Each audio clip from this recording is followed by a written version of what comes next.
Hello friends, welcome to சமையல் வாசம். இன்றைக்கி நம்ம சேனலில் மாப்பிள்ளை சம்பா அரிசி வச்சு எப்படி சூப்பரான ஆப்பம் நல்லா சாஃப்டாக செய்கிறது அப்படின்னு பார்க்க போகிறோம்.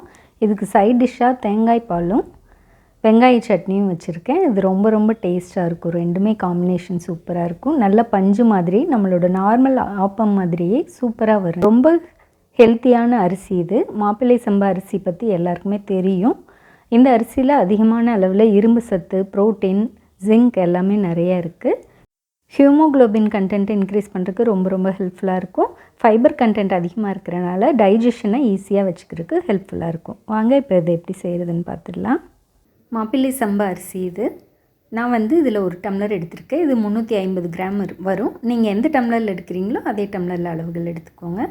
இப்போ அதே டம்ளரில் ஒரு டம்ளர் பச்சரிசி எடுத்திருக்கேன். பச்சரிசியை இது கூடவே சேர்த்துக்கலாம். உளுந்து 1/4 டம்ளர் எடுத்திருக்கேன். அரை டம்ளருக்கும் குறைவாக தான் எடுத்திருக்கேன். 1/4 டம்ளர் எடுத்தோம்னா போதும். ஸோ உளுந்து சேர்த்துக்கலாம். 1 டீஸ்பூன் வெந்தயம் சேர்த்துடலாம். இப்போது இதில் தண்ணி சேர்த்துட்டு ஒரு 4-5 முறை நல்லா கழுவிட்டு தண்ணி வடிச்சிட்டு எடுத்து வச்சுக்கலாம். இப்போது 4 முறை வாஷ் பண்ணி எடுத்து வச்சாச்சு. இதில் இந்த அரிசி மூழ்கிற அளவுக்கு கொஞ்சம் மேலே இருக்க மாதிரி தண்ணி விட்டுட்டு இதை அப்படியே 8 மணி நேரம் ஊற வச்சிடலாம். அது அப்படியே இருக்கட்டும். பாருங்கள், இப்போ 8 hours ஊறிடுச்சு. நல்லா ஊறிருக்கு. இந்த தண்ணி ஊற்றியே தான் நம்ம அரைக்க போகிறோம். ஏன்னா அதில் சத்துக்கள் இருக்கும். ஸோ அதை வேஸ்ட் பண்ண வேண்டாம். நான் ஒரு மிக்ஸி ஜாரில் கொஞ்சமாக சேர்த்து அதில் இருக்க தண்ணியே கொஞ்சமாக விட்டு அரைக்கணும். நிறைய தண்ணி சேர்த்துடக்கூடாது, அரைப்படாது. பாருங்கள், நல்லா நைஸாக இது போல் அரைச்சி எடுத்துக்கலாம். இதே போல் எல்லா மாவையும் அரைச்சிட்டு ஒரு பவுலுக்கு ட்ரான்ஸ்ஃபர் பண்ணி வச்சுக்கலாம். நீங்கள் கிரைண்டரில் ஒரே டைம் போட்டு நல்லா நைஸாக அரைக்கிறனாலும் அரைச்சிக்கலாம். எப்படி வேணால் அரைக்கலாம்.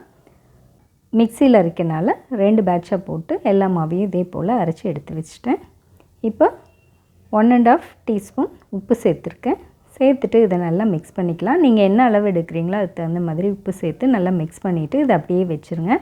அது ஒரு 8 hours ஃபெர்மெண்டேஷன் ஆகணும். பாருங்கள், இப்போ 8 மணி நேரம் அப்படியே புளிக்க விட்டாச்சு. நல்லா பொங்கி வந்துடுச்சு. இப்போ அதை நல்லா மிக்ஸ் பண்ணிவிட்டு பாருங்கள் கன்சிஸ்டன்சி எப்படி இருக்குன்ட்டு. இதை வேற ஒரு பாத்திரத்துக்கு எவ்வளோ இப்போ ஆப்பம் உங்களுக்கு தேவையோ அந்தளவு மட்டும் மாவை எடுத்துகிட்டு மீதி மாவை அப்படியே மூடி நீங்கள் ஃப்ரிட்ஜில் வச்சிட்டிங்க அப்படின்னா 2 days 3 days வரைக்கும் கூட அப்படியே இருக்கும். உங்களுக்கு எப்போ வேணுமோ அப்போ எடுத்து நீங்கள் ஊற்றிக்கலாம்.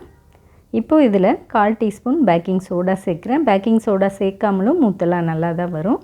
இது சர்க்கரை சேர்த்து அரைச்ச தேங்காய் பால் 2 கரண்டி சேர்த்துக்கிறேன்.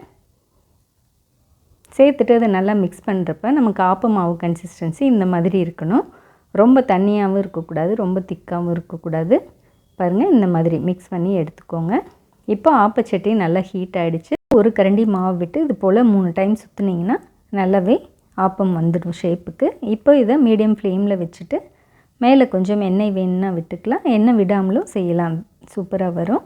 இதை அப்படியே மூடி வச்சு 10 செகண்ட் விட்டு எடுத்திங்கன்னா சைடில் இந்த மாதிரி நல்லா ப்ரௌனிஷாக வந்ததுக்கப்புறம் எடுத்திங்கன்னா சுவையான ஆரோக்கியமான மாப்பிள்ளை சம்பா ஆப்பம் ரெடி ஆகிடும்.